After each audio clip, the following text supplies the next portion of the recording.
ध्यायतो विषयान् पुंसः सङ्गस्तेषुपजायते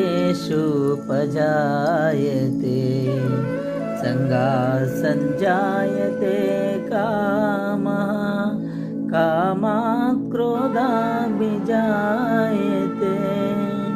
क्रोधात् भवति सम्मोहः सम्मोहात् स्मृतिविभ्रमः स्मृतिभ्रंशात् बुद्धिनाशो बुद्धिनाशात् प्रणश्यति बुद्धिनाशात् प्रणश्यति